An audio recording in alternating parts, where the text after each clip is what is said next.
it kind of came down to a choice. Like either I'm going to do this business full time or this business is going to stop. And that's like a major leap of faith. And I remember when I decided to leave, I like ran out the door and like called my dad sobbing. And he's like, Lauren, this is just business. Like move forward. That's Lauren Wilson. And this is the Powerful Ladies Podcast.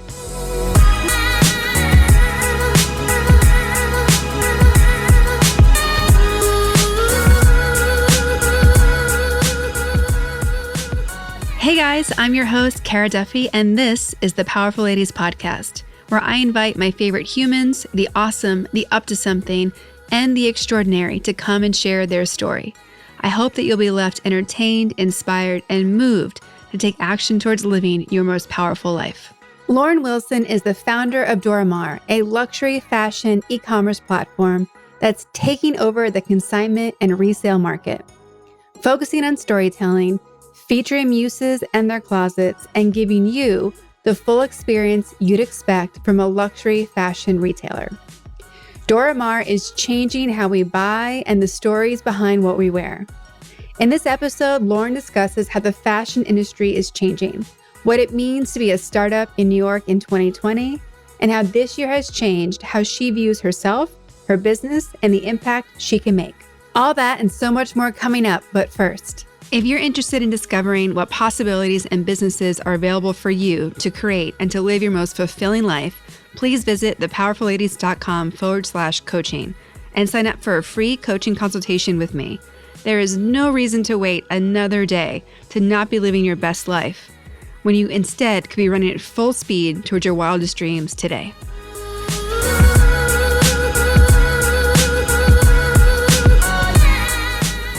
Well, Lauren, welcome to the Powerful Ladies Podcast.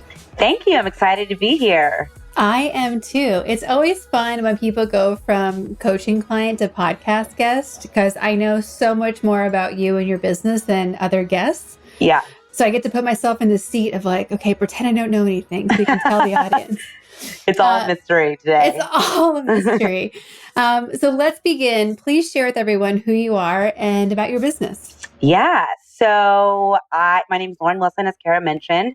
I am the CEO and founder of Dora Maar. So Dora Maar is a luxury fashion e-commerce platform. So what we're really trying to do is kind of take the whole social media influencer. We love their style. We love them as an inspiration for our lifestyle, and basically turning our platform into the one place to buy all of their luxury items.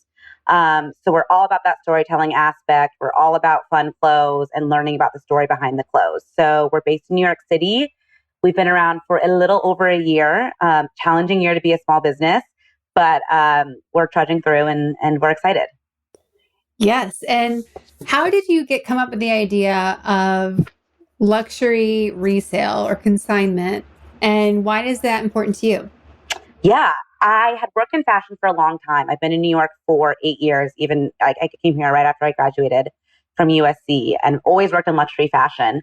And I kind of had an aha moment with Dora Maar. It wasn't necessarily something I was planning on doing. It was a Sunday evening. I was in an Uber from just like a dinner with friends. And I was scrolling through Instagram as kind of everyone does on a Sunday night. And one of your clients, actually, I'll name her by name, Britt Theodora as well. She is super stylish, New York-based celebrity stylist. And she was selling her closet on her Instagram like a lot of stylish women do. But what was so cool about the way she did it is that she didn't hang up her clothes against like a ugly backdrop or lay them on her bed. She styled all her looks head to toe. She is a stylist, so that is her point of difference, is she knows how to put together things that no one else can. And I found myself DMing her being like, I want to buy this from your closet, that from your closet. And I kind of had this like ding ding moment where I was like, how fun to shop from a closet of a girl style that I love. I love how she puts things together. I probably wouldn't have picked that shirt up from the rack had I not seen a way I could wear it in my wardrobe now. And that kind of spurred the whole idea of kind of shopping from these, what we call muses now. These women of inspiration. And we kind of took off from there. And just having worked in luxury e-commerce at a place called Moda Operandi, I kind of knew what it took to kind of take something from the ground up. And I had a small team of 4 that's now ebbed and flowed now, as any startup does in the first year. But yeah, we started from the ground up.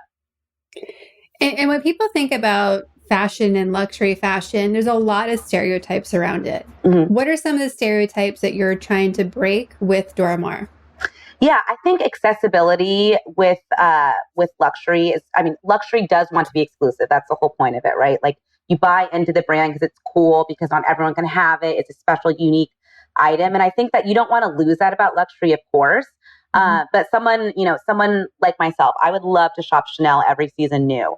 But those are exorbitantly high. So I don't think that you should lose out on experiencing what it means to partake in luxury, and it can still be exclusive and it can still be a special experience, but there's a way to make it a bit more accessible and a bit more, something that everyone can buy into and have a base starting point. I think, full price luxury has had a hard time with accepting what resale is, but really I think it's this cool circle where you kind of targeting these clients right from the beginning and buying them into the brand on the resale market in hopes that, someday they'll be, on the primary market and struggle their primary stuff into the resale market. So it's this really cool circle that I think the industry is just starting to kind of accept. Mm-hmm.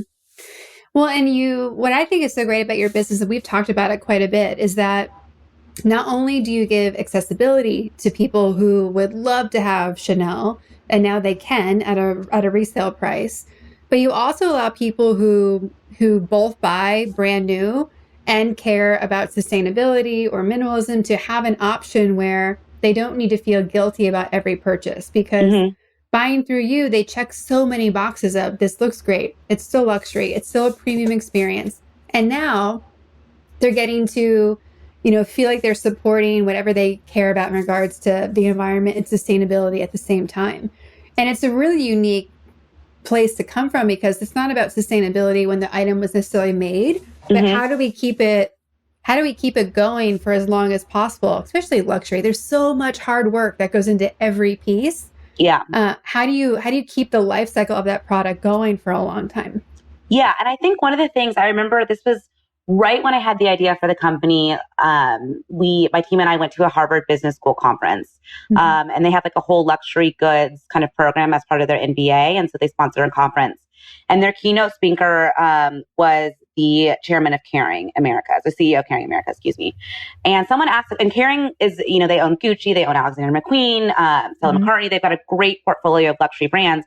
And they do a pretty good job as conglomerate of putting sustainability both in like environmentally, but also their business practices for their employees and their supply chain. Someone asked, how important is sustainability to your customer? And I loved his answer, because he basically said, it's not why people buy. It's a nice thing, but it's not why people buy luxury. And I don't disagree with him, but obviously that has to change. I mean, fashion is one of the biggest pollutants as an industry in the world, so it has to change. But how do you make it something natural for people instead of forcing it down their throats of be environmental, be environmental? To me, that's not a sustainable consumer practice. Right. I'm going to get sick of it if you keep pushing that buzzword as a marketing tool. So I think with Dora Maar, we really want to create a platform where shopping secondhand and thus shopping sustainably is like a second nature thought. It's like, well, they have like amazing things. It's such a fun platform. I have that luxury experience. I'm buying from like the coolest people ever. Like, this is a no-brainer, and like it's sustainable. So that's great. So I want to make it something natural and not this kind of marketing buzzword, because fashion is fickle. The buzzwords are gonna fade. So I want to make it a part of the business and a part of a consumer experience that just becomes a part of how we shop. Yeah, it's the same as getting an amazing unboxing experience. It's just part of what you get. Yeah, exactly. It shouldn't be, it should be a natural part of fashion. That's the direction I want to move in with Dora Maar, and hopefully the industry moves in, where it's not like, is this sustainable or not? It's kind of like, yes, obviously this is, we're all trying to build good business practices here for the industry as we go forward. Yeah. What did you go to school for? So at USC, I was a communication major, business minor. I did not want to be a business minor. My dad forced me to. And at the time, I think I was kind of like, this is like, these classes are not my thing, accounting, finance, like not where how my brain works. Now, 8.5 years later, I wish I would have listened to him more and probably been a business major if I really had to do it again, just because now I own my own business and I feel like I'm playing catch up a little bit on those classes that I really probably should have paid more attention to. But I think communication at USC is great. You learn, it's a very broad major. But the biggest thing is you learn how to kind of message a brand, if you will. You learn to take all these pieces of information Mm-hmm. and basically critically think about it and then communicate it to someone who knows nothing about that subject. And so while it's broad, Mm-hmm. I think it's helped me to form the thesis of my career and now the thesis of Dora Maar. So I'm thankful for that. I lived in New York after USC and then got a master's in costume studies from NYU. And costume studies was a program of 24 people. It's a 2-year program. Mm-hmm. And it's really looking at fashion through the lens of academia. So you're taking, starting from literally cavemen all the way to where we are now. And 2016 is when I graduated. So studying fashion from how it kind of seeps into every aspect of the world, basically the economy, the government, just everything that we know about fashion, it plays out in all of our lives every single day. So it's looking at how that plays out. And just kind of the technicalities of fashion too. Like if the lace is from the 1940s or the 1930s. And so that lends itself to museum work, which is, I thought I wanted to be Andrew Bolton at the Costume Institute. Turns out I wasn't built out for that. So, I went back into the fashion industry itself, but I really think, being able to study my passion so thoroughly is something that was a massive privilege. And, especially at NYU and being in New York, the center of fashion itself. So. Yeah, exactly. And I think a degree like that it really blends well with your communications degree in the depth of storytelling that you can actually provide. History of fashion is one of my favorite topics as well, because I love history and I love fashion. So getting to combine them, and the fact that you had that extra layer of almost anthropological layer. Exactly. Clothing, and what it does. People having worked in the fashion world for 20 years before being a full-time entrepreneur, people think it's so different than what it actually is. And it really depends on what element you're in. If you're in luxury or couture, or if I was in the sport fashion space. And I still think that movies like The Devil Wears Prada are some of the most accurate. Like, take away all the meanness. Like, that's not everywhere. But literally arguing for hours about a belt or a color or the level of influence that these brands have and how it trickles down through all of society, even to people who don't care about fashion at all. Yeah. Because even camo is inspired by fashion. So right. It goes we everywhere. live our lives in fashion, even if we're fashionable or not.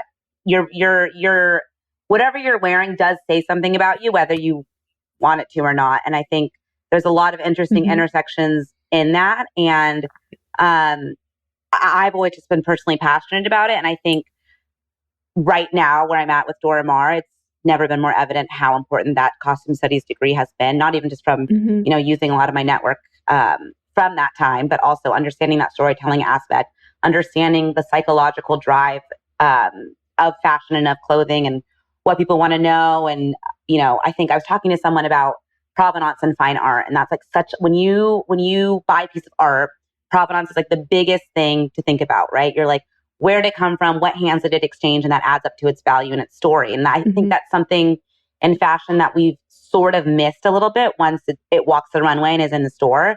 And so when I really boil Dora Maar down to what it is, it's like really telling that provenance of these pieces and having that be a part of its value.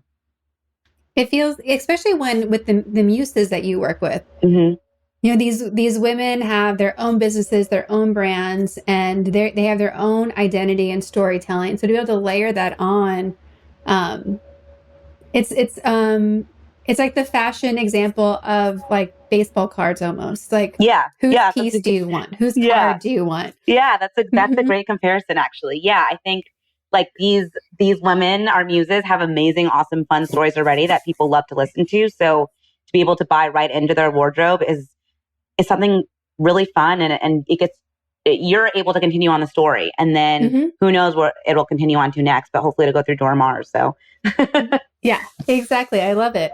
When you look back at 8-year-old self, did you imagine that you would be 1, working in fashion, and 2, to be an entrepreneur? That's a great question. I've always tried to sort of pinpoint where I started loving luxury, because I think when I was probably 14-ish, I discovered style.com, which Vogue bought. But style.com was basically like database of like all the newest fashion shows. And I watched that, like I consumed that like nobody's business. I like went through like 50 shows a day, like a crazy person. I just loved the dream of it. I loved the production. I loved like how it transported you. And I can't really pinpoint where I started that obsession in a way. So I think probably around that age is when I kind of was like, I think I want to go into fashion. And I think even before that, like every 8-year-old girl, I like loved Limited Too and all that sort of thing. But I always think fashion was what I wanted to do. I'm not sure I realized the entrepreneurship part for a really long time. I mean, I think this sounds silly, but like in group projects, I always liked to be like the lead and the delegator. Like, okay, I'll take on this. Why don't you do that? I kind of found myself naturally doing that. But then as I like got into college and did internships, a fashion internship is, I mean, you're told stand in a corner, be quiet, like do what we tell you to do. And so I think then I kind of took a step back from that entrepreneurial spirit because I was like, all right, to get ahead, this industry is super hierarchical. I've got to just do what they tell me and not use my voice. And that's been, I think, a career challenge for me since I graduated college, is like transitioning from that like quiet intern that like just does tasks to being someone that's using their voice and creating something. And it's taken a long time to kind of work to that. I think it's been always there, but I've kind of been, afraid to use it. Well, and you had some internships at amazing places. Do you want to share some of those? Yeah. So my freshman year at USC, I was kind of opened up. And I think one of the reasons I wanted to go to USC is being that it was in the middle of LA, so like a big city, but also had a great, campus experience. I wanted both. But being that I was in LA, you had this like great career development center and you had all these opportunities like in your backyard.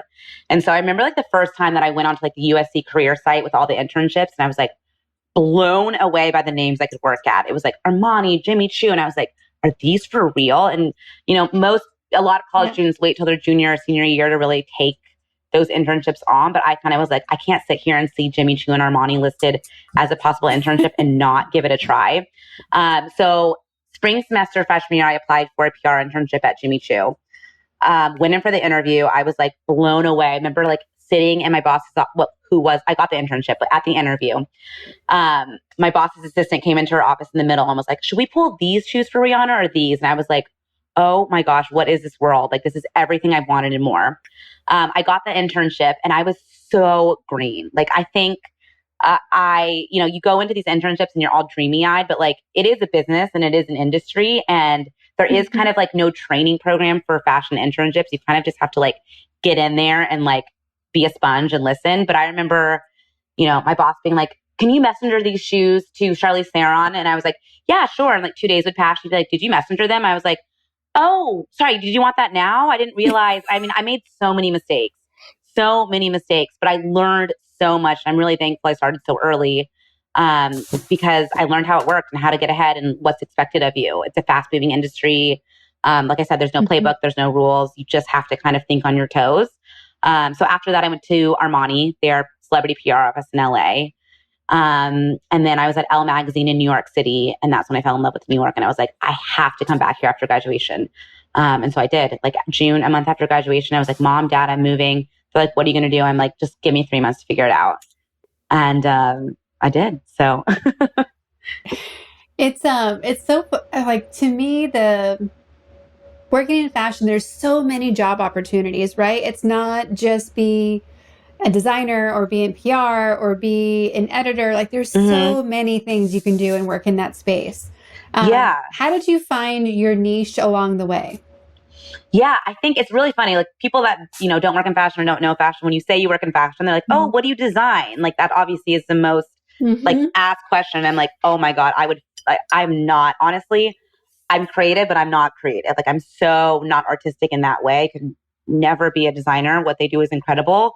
I think USC really opened me up to, and even my major being a communication major, kind of the more business side of fashion that you can do. So I've always worked in PR, marketing, business development. That's always been the departments that I've worked in. I've never worked in the more creative fields. And I think when I interned at Elle magazine, I loved it because editors are so cool. But I didn't necessarily see myself taking on being an editor. I think I graduated college in 2012. And so being like that print digital divide was just starting to really form.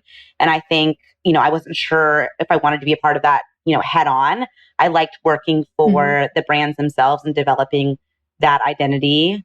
And you use magazines for that, but there's also, a lot of other elements that you use. And I think yeah, I just kind of naturally fell into the business side of things. I like things moving fast. I like creating things, not in an artistic sense, but in a business sense. So that's kind of how I fell into that.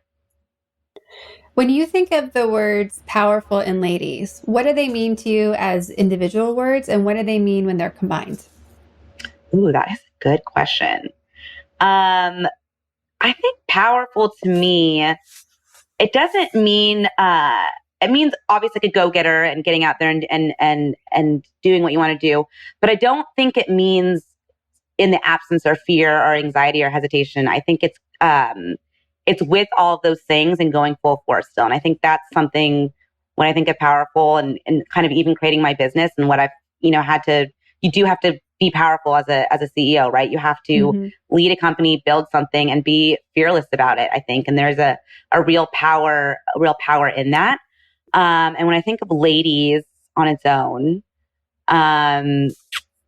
see, ladies is such a delicate term, I think, for women. When you really think about it, I think when I worked at Moda Operandi, my job was to kind of cultivate our VIP clients. And so we would do all these beautiful private events, and we would call it like, the attendees were the ladies. It wasn't, the women attending or the clients attending. It was like, what ladies is this host going to bring? And that always had like a kind of delicate term to it. So it's almost like powerful and ladies together are almost like this contradictory term, but they're not.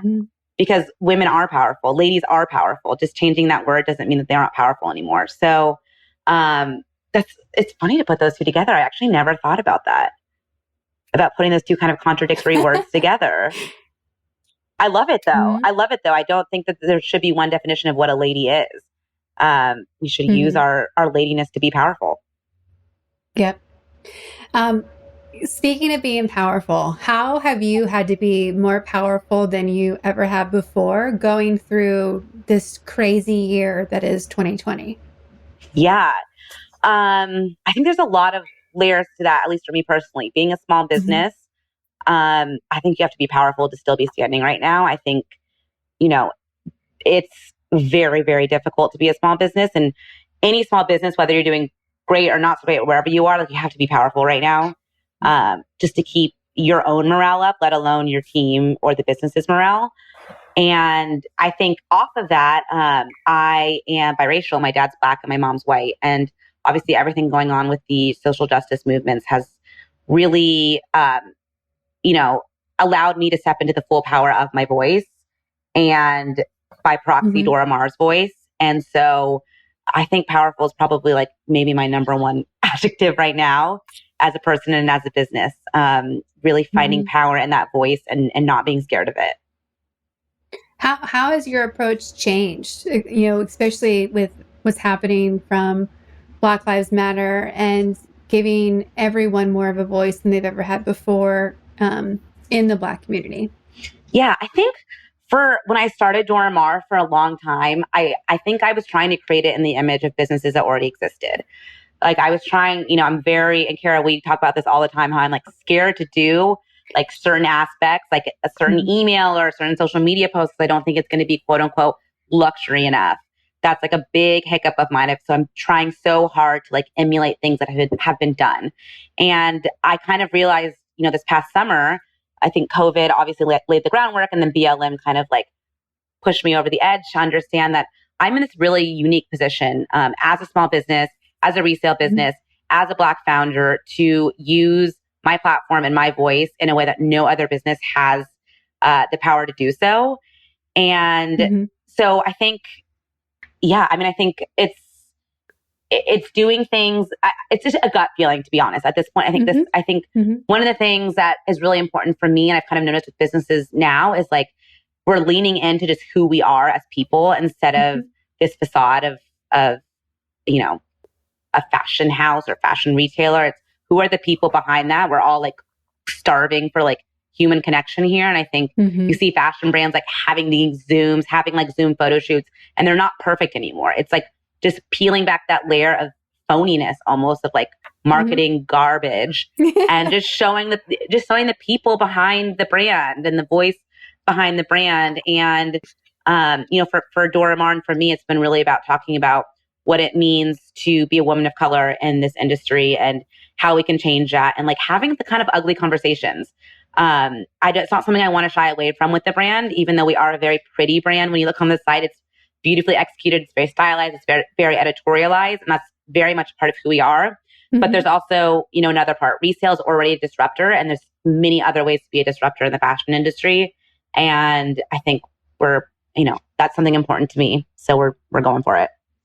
And you don't need to be a disruptor in the sense of like disruptor often sounds like it's an aggressive word, but there's a very elegant way to disrupt things at the same time. And I think you really hit on some of those key words of how do you like being authentic and revealing what's behind the scenes and telling authentic stories. Like just telling the truth alone can subtly disrupt entire industries and cities and anything else that you want to. It's interesting, right, to think about how to be a disruptive lady. Yeah. I mean, disruptive is kind of like a hard turn when you think about it. But like I said, it can be, very elegant as well. So it doesn't have to be an either or here. Yeah. How has your business changed since you've leaned into telling more of your story and being disruptive in the ways that you've implemented so far? Yeah. I mean, I think without sort of leaning into who I was and injecting that more into the business, I'm in full transparency, not sure this would be around anymore. I think that, and Kara, you were so instrumental in helping me in this, is like really finding that voice and harnessing it. It's been like absolutely key through COVID. And, one of the things that's really important to us is getting those muses and telling those stories. And I'm going to do a plug here on a really exciting thing that happened this summer. But we got this amazing feature in Vogue about the business and about the muses and about our story. And that's only created, more buzz for the brand. We're getting like amazing new muses on board. We have a male muse coming up shortly, actually in a few weeks. So there's like a lot of like really exciting turns that I don't even think I would have envisioned for the brand that are happening. People that I've worked with in the past jumping on board to help on Dora Maar in a way that I kind of never envisioned. So I think through really tough times, being honest is the best way to go forward. And 9 times out of 10, people react to that. Yeah. No, and especially when you've done such a great job of having the fundamental pieces in place, right? Like you're clear on what Dora Maar stands for. You're clear on the level of elegance and that you want to maintain. I really love that you've created a business where even the it's secondhand, yes, it's reselling, but the luxury doesn't have to go anywhere. And it shouldn't go anywhere in the product, in the experience, in the storytelling. And I'm just really excited how you've carved out this space that allows so many people on different levels to participate in. Yeah. From the muses, from the people who are consigning with you, from the buyers, from people who are following you. I sent you a note earlier today because I was reviewing my emails and I got one of the Dora Maar weekly updates. And it was about the Chanel buttons. Yes. And that email was so great. Like it was such a clear storytelling process. And just to like really get, like, I kept scrolling down. I want more. And, I mean, someone who gets so many emails to suck me in, be like, and then what? Yeah. I had to send you a note because fashion for me in particular, like there's been a black hole of, I used to love it. Like you were talking about style.com, but even I think out of Canada, they had fashion TV. Yeah. And I used to watch that all the time, like just runway after runway. And like, that would just be on the background all the time. Yeah. And there was a moment when it was so great and creative. And like, you really saw how different people had different houses they could follow or brands they could get into. And then I don't know what happened, if it was me getting distracted, launching businesses or the shift, but like suddenly fashion just became boring to me. And I love how what's happened, especially this year, there's that shakeup happening of creativity and having to really make sure the storytelling is there. Totally. And I'm getting excited again. Like I, came home from my trip with all this mail and there was a catalog and I was like, it's so, I went to bed last night and like looked at it. Yeah. I would never do as like my bedtime reading, but I'm like, this looks great.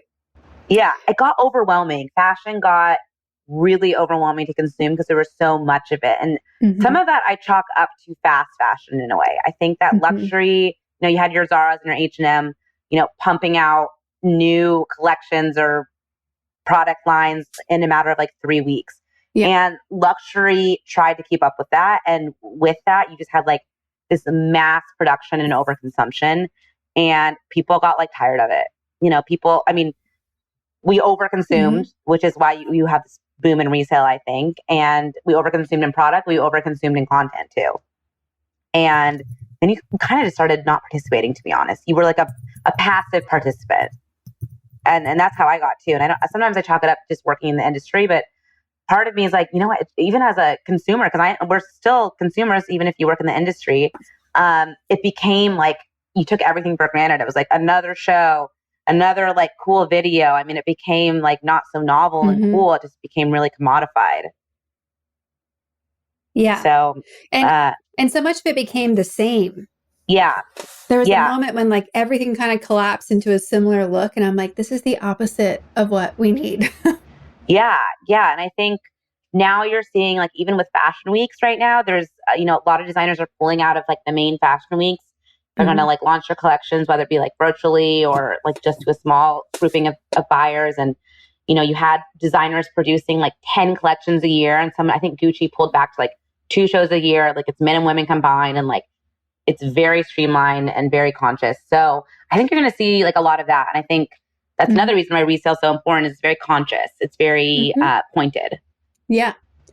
I recently watched the Slim Aarons documentary on Amazon Prime, the photographer from the 1950s. Yeah. And I don't know what's happening in my wherever space I'm in, whatever season I'm in personally, but I'm currently obsessed with going back to like my New England Northeast, like preppy heritage. Yeah. And I'm like, I think I need polos again. Like, does Lacoste still exist? And I'm like everything in Ralph Lauren. I think I need that now. Yeah. Which they actually have some beautiful ads right now in the most recent Vogue. Both of like diversity and different generations. They've always been really good at a lot of really that. Good. Yeah. But the new ads look incredible. I don't mind when there's a magazine full of ads if all the ads look awesome. Yeah, totally. I think there's a Ralph Lauren documentary on Netflix. And I'm pretty sure I watched it like a few months ago, and I'm pretty sure I cried. Ralph Lauren was my first fashion job in New York, so it always like holds a special place for me, that brand in general. And I like rode the elevator with Ralph himself when I was like a few weeks into the job, and I was like, I stepped in there for like an afternoon coffee. I stepped out for an afternoon coffee. Was like 3 p.m. Like looked awful, like gross, 22 years old, not looking fancy. Step into this elevator. It's like this tall, what was his security detail. And then it was Ralph and it was me. And I was like, he was like, good morning. And I was like, or good afternoon. And I was like, oh my gosh, I shouldn't be in here. Like, am I allowed to ride the elevator? I felt like I told that story to everyone. They're like, you're Rachel Green from Friends, because she worked there and had like that, run in with him or whatever. But he's just so inspirational because his name is Ralph Lipschitz. For if you look up his actual name, he was born Ralph Lipschitz. He's not this like waspy, American, New Englander guy that he portrays, but he's built this entire world. I mean, truly, there's not many designers besides maybe like Chanel that have truly built worlds. And what he's done is like just so incredible. And I think that's what fashion represents. It's like building a world, building a lifestyle that you buy into. You can buy a polo anywhere, but Ralph Lauren, you're buying into Ralph Lauren. And he's just like such an exemplary example of that. And so I cried at the end of the documentary. Yeah. Well, and I love what he's done about just Americana, right? Like he leans into the Southwest and loves using turquoise and like just anything that represents the idealism of what Americana is. Yeah. How he's taken it and leveled it up and kind of built out that culture. I think the US does lately in particular does such a bad job of creating cultural unity. Like this is what America means. This is what America represents. And I feel like there's one place of hope where it's like being captured. Yeah. And it might be like within the Ralph Lauren universe. Like he's reminding us like, no, look, we can all hang out and we can all look awesome and we can all do these things together, and kind of preserving some of that, the good parts of the identity. Yeah, absolutely. And I think like even like you said, a diversity standpoint, like I think for Ralph Lauren, it's always been naturally a part of his ads, naturally a part of his runways. It's not like, oh wow, Ralph used a black model for the first time. I mean, it's always been like you said, like he's created like this Americana that's inclusive of everyone, and everyone can be a part of this, you know, American dream, what have you, that he's sort of created in his own through his own eyes. And yeah, that's something so unique to Ralph as an American brand. Yeah. Who are some of the powerful women in fashion and in your personal journey that you've really admired and looked up to? Ooh, that's such a good question. One of them would be my former boss at Gucci. Her name is, two people at Gucci. So one, her name is Lila Staub. She is the VP of celebrity there. She's like absolutely has just like an incredible career. And she also is just such a, she's not hard on you, obviously. Like, I mean, she's tough. She was very, you know, direct and knew what she wanted, but she also was incredibly caring for her employees, and realized, you know, when you're a fashion assistant, you're kind of making nothing. You're doing like super grunt work. You're like packing boxes, running samples.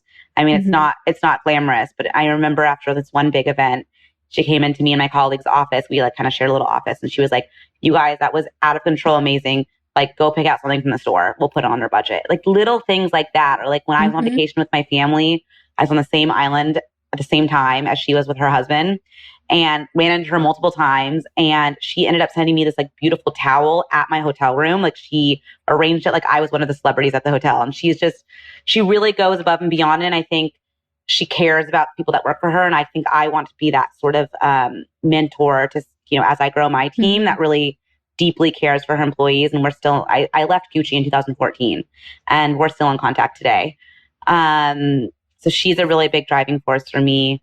And I think my first internship boss at Armani, who also was my colleague at Gucci, she believed in me when I was 19 years old and kept hiring me for different internships, brought me on to Gucci full time. And so I think it's those people in your network that like are with you from the start that are, you know, inspirational for me, and I see them grow and I want to emulate what they're doing. And that's, you know, probably the people I look up to the most. How do you think that New York is evolving and changing with everything, you know, again, all the 2020 factors, and particularly in fashion? So like in the core of where you are, how do you see it evolving and moving forward? Yeah, it's so funny. I feel like my girlfriends and I, not even fashion related, get so upset when people are like, New York's dead, New York's dead. Obviously there's so many people, you know, moving around and such. And I think for the New Yorkers that are in it for the long haul, you're kind of like, New York doesn't die. Like this is what New York does. It gets hit the hardest by anything. It's just a massive city with a massive population. But it always rises from the ashes in a way that no one could imagine. I don't know what that looks like yet. We're still like very much in the thick of this. But in terms of what it looks like for fashion, I think you're going to see an amazing wave of creativity. You're going to see right now, there's like tons of closures. Brands are going out of business. Retailers are either going out of business or bankrupt or whatever. It's going to be like really bad for a while and a little bit confusing. But I think out of that is where you see the greatest opportunity and massive kind of renaissance of new creatives, new amazing designers and partnerships and collaborations. And I think the people that are here for that renaissance are going to find it very enriching and fulfilling. And the ones that left, well, they just missed out. When you look back at the business that you built and the journey you've been on, what are moments when you can say, like, I am really proud of making it through that, or I'm really proud of achieving that? I think, so I took a leap of faith about a year ago and left my full-time job to pursue Dora Maar. And that was a giant, giant leap. I mean, in full transparency, I wasn't ready to do Dora Maar full-time. I wasn't ready. I was like, you know, you're supposed to take baby steps. You're not supposed to hit this milestone, and then you hit this milestone, and then you can leave. And it kind of came down to a choice. Like, either I'm going to do this business full time or this business is going to stop. And that is like a major leap of faith. And I remember when I decided to leave, I like ran out the door and like called my dad sobbing. And he's like, Lauren, this is just business. Like move forward. But like that blind trust is really hard. But I think as this year has unfolded and little things from like signing on a new muse or receiving kind of like emails that someone passed along to someone, my Vogue article who passed along to someone else, like those little moments, you're kind of like, this is all worth it. Or one of our muses got to speak on our platform and she's launching her own business. And so she got to like launch her own business on Dora Maar. And like, that's what it's all about. It's like connecting people, giving people a platform to speak about who they are. And our vehicle right now is clothing, but it's still much bigger than that, hopefully in the future. That's just what I love. So I started there. But I think, I think as an entrepreneur, taking every little thing as a massive win is really important for me because the hard times and the hits are really hard and you feel those like they're the biggest loss. So every little thing that's good, I take as the biggest win. To keep morality high. And I think it's, running a business is hard. It's really hard. So you gotta be celebratory for everything, even a positive email that says, I'll have a phone call with you. Yeah. How long was the idea of Dora Maar poking at you before you took the leap? After I saw Brit's Instagram, I was like, Mom, Dad, I'm starting this business. And they're like, what? Like, I had done a little thing with friends on the side a few years earlier. We were in Thailand and we saw this woman kind of make these like wonderful hand woven totes and sandals. And so we started like kind of like selling them to friends a little bit. And it's called Pom and Circumstance because it had pom-poms all over them. So we thought it was like a funny play off of the word pomp and circumstance. And they were super cute. But again, I will never start a business with 4 like best friends. Just like we all were like, you know what? We don't want to ruin friendships here. So it never got massively far. And so I think when I told my parents I had this new business idea, they're like, all right, Lauren, like, let's see what happens here. But I remember like making decks for my dad in particular, who's in finance, about like the market size of resale and what the trends are and how big it can be. And I spoke to 2 colleagues of mine at Moda about the idea. And I think I just kind of started right off the bat. I didn't really actually marinate on it. Right off the bat, I was like, I know this is something that the industry's missing. And I know that if I don't jump on this now, someone else will. And so I don't think there was a pause. I can be a little bit impulsive too. So like when I want to do something, it's kind of like, we're doing it now. What's the point of waiting? I'm sure there's many good arguments for waiting, but it's just not how I work. So I didn't. No, I think it's good. I mean, as an entrepreneur, if you see something and you know it's a possibility, you're like, we're already behind. Like, let's go. Yeah, exactly. And I think finally, after presenting a lot of things to my dad, he was like, if you don't launch this now, this is going to be over. Like, you got to go. And I was like, all right, he sees it now too. So like, we're going to go. Do I wish things had been done differently? 100%. But that's all part of being an entrepreneur. Yeah. What are some of the things that you have put in place to help you keep succeeding? Podcasts, or do you do a schedule a certain way? Like, what are some of your pro tips for, making it as an entrepreneur? Ooh, well, hire Kara. That is number 1. Number 2, I get my energy from other people. And so I think when I started this business 6 months ago now, I'm like constantly reaching out to people and like just asking for conversations about how they've done it, whether it's like friends that have started businesses, friends of friends, even, people in way different industries. There's always something to learn on how they work. And so I kind of go straight to the source, I guess, if you will. I do listen to podcasts. I should be better about it, to be honest. I think when I'm like walking around New York or like commuting, I'm always like listening to music. It's like my time to kind of like tune out of like business person, I guess. But I would say my biggest thing is leaning on other people who have succeeded and just going straight to them and speaking. And I think another thing that's important, and especially during COVID when we can kind of all like work 24 hours a day, basically, because you're just at home and all that sort of thing. I'm very, very particular about like Friday night through to Sunday morning. I actually don't think about this company. Like it is my time to like, I like don't even try to, I didn't really check the sales, to be honest. Like I'm like, oh, hopefully it's in order. I'll check it Sunday morning. Because I think it's, and I learned this from, I read somewhere, Natalie Massenet, the founder of Net-a-Porter, who is like revolutionized fashion e-commerce for like literally everyone. Like no one is e-commerce fashion without her.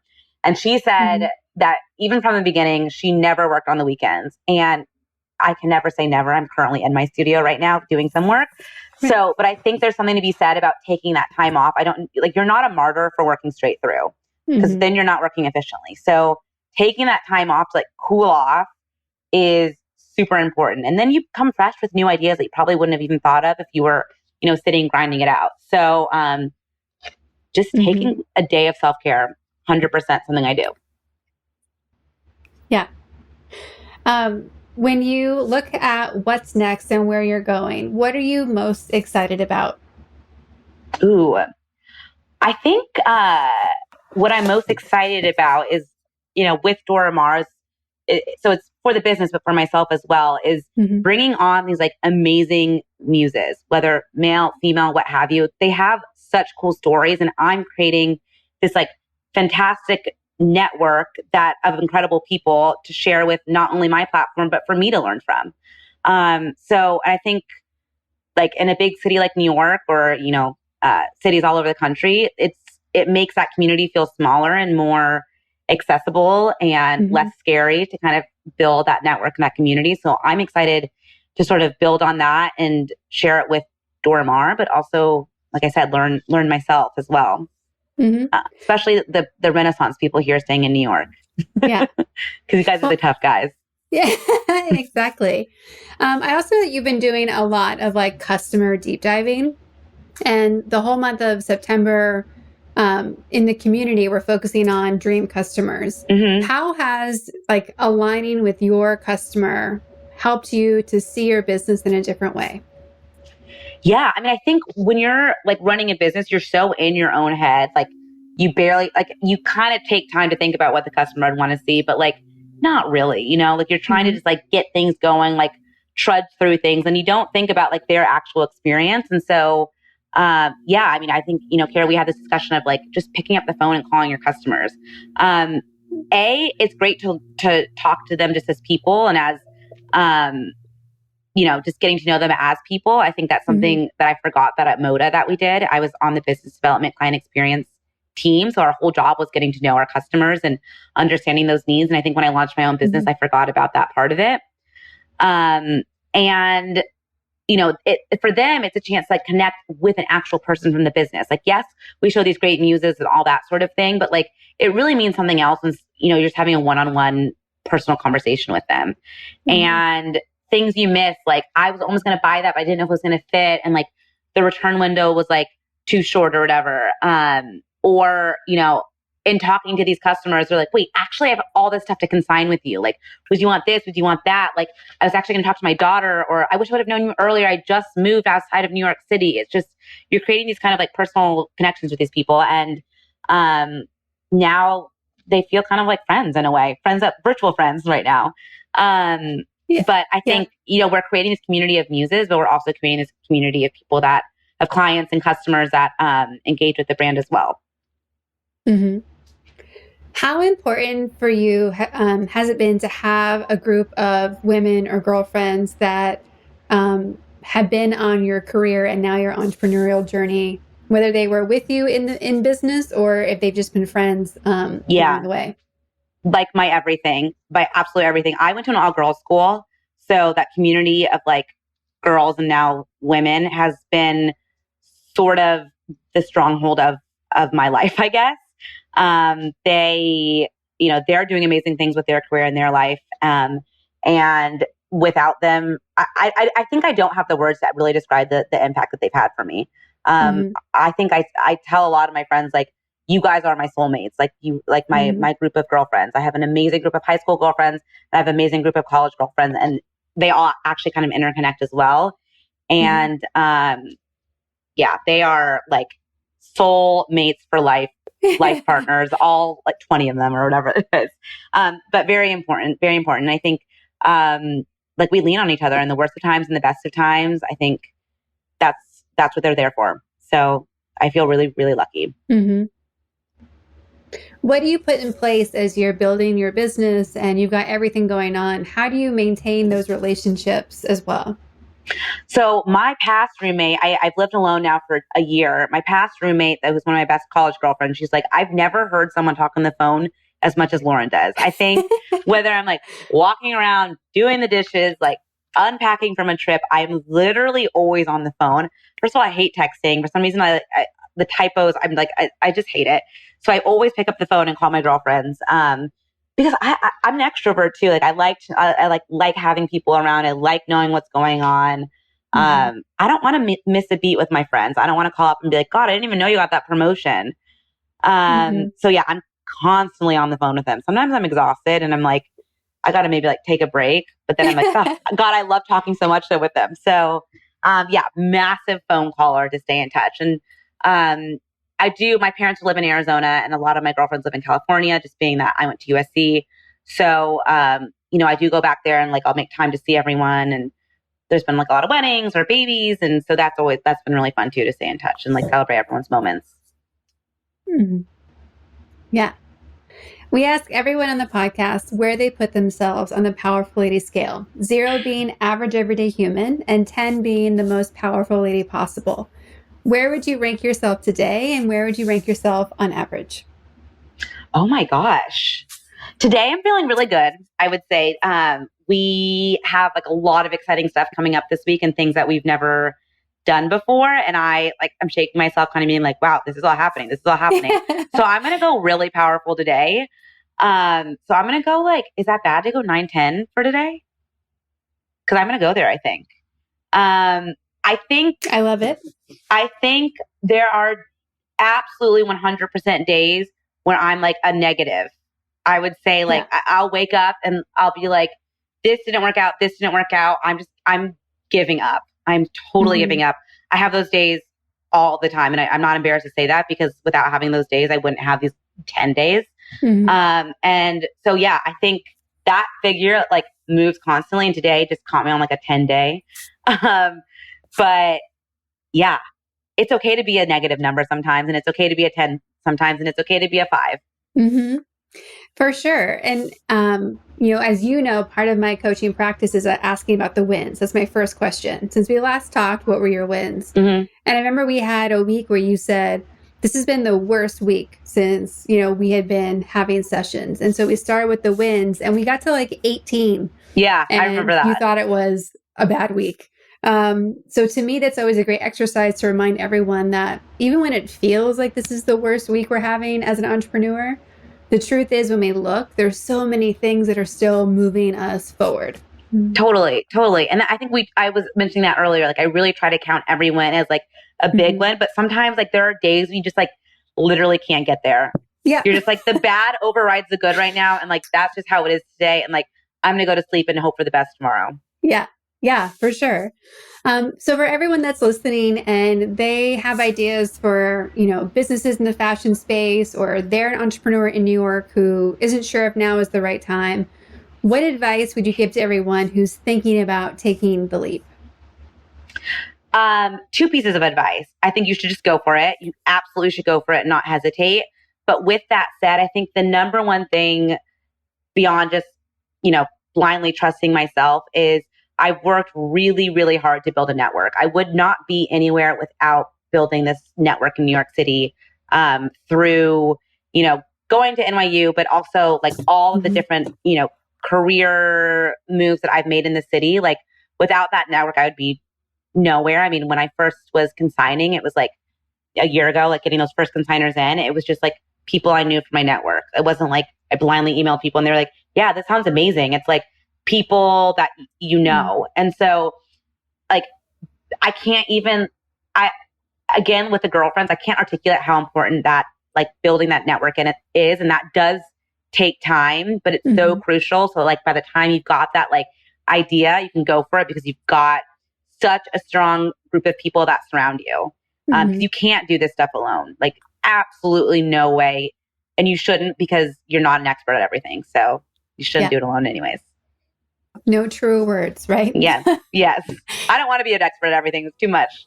Well, Lauren, thank you so much. It's been such a pleasure to talk to you today. Thank you, I am Kara. so glad that you gave some time for me. I know you're so busy and you're already working on a Sunday. So thank you so much. And I can't wait for everyone to hear more about you. Thanks, Kara. This was great. I'm really excited. And thanks everyone out there listening.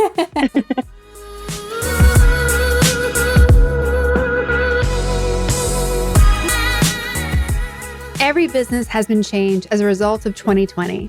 Lauren's strategic approach to Dora Maar this year is a great example of how you can use challenges as opportunities to recalibrate and recommit to yourself and the vision you have for your business. I am so excited to see her success, her Vogue feature, and everything else that she's been achieving. Plus, for all of you and I out there that love fashion and shopping and would like access to what she has to sell, her product is amazing and you can't find it anywhere else. Connect, support, buy from, and follow Lauren at Shop Dora Maar at Instagram and visit her website, dora-maar.com.